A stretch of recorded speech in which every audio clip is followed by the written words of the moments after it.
PKS salah satu yang kami anggap konsisten di dalam mendukung perubahan dan mudah-mudahan dapat terwujud ya paling lambat 2024. Harapan kami di situ sebagai tanggung jawab moral, karena sekarang apa yang bisa kita harap dan siapa yang bisa diharap dengan melihat kondisi bangsa yang saya katakan tadi, jujur terpuruk. Ini fakta dan bisa kita survei di masyarakat.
Agendanya pertama memang berangkat dari keprihatinan kami sebagai akademisi terhadap kondisi terkini bangsa, keterpurukan dari semua aspek kehidupan, dari moralitas, hukum, politik, ekonomi, sosial, semua pada memprihatinkan. Oleh karena itu secara moral kami guru besar itu harus peduli dengan nasib bangsa.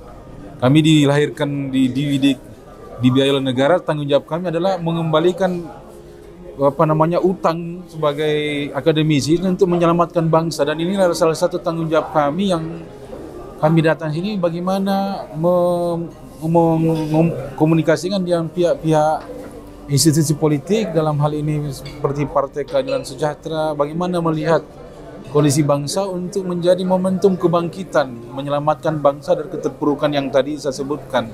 Dan PKS salah satu yang kami anggap konsisten di dalam mendukung perubahan dan mudah-mudahan dapat terwujud ya paling lambat 2024. Harapan kami di situ sebagai tanggung jawab moral, karena sekarang apa yang bisa kita harap dan siapa yang bisa diharap dengan melihat kondisi bangsa yang saya katakan tadi, jujur terpuruk.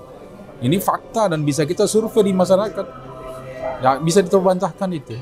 Partai ini adalah partai milik umat, dan saya pikir salah satu kontribusi dari PKS yang kita harapkan adalah bagaimana membaca nurani umat untuk diimplementasikan di tahun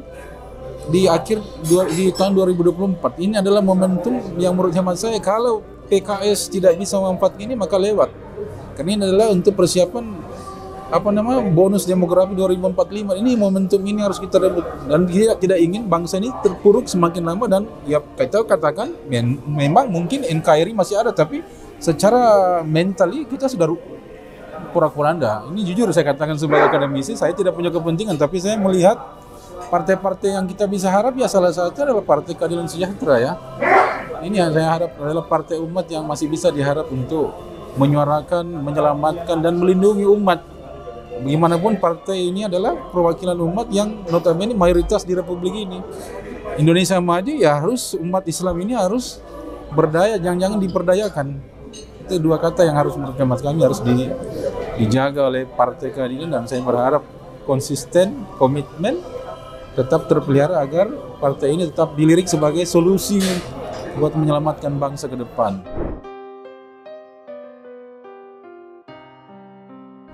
Pertama kami mengucapkan terima kasih ya kepada forum guru besar, doktor intelektual ya yang sudah sudi hadir di kantor PKS ini ya.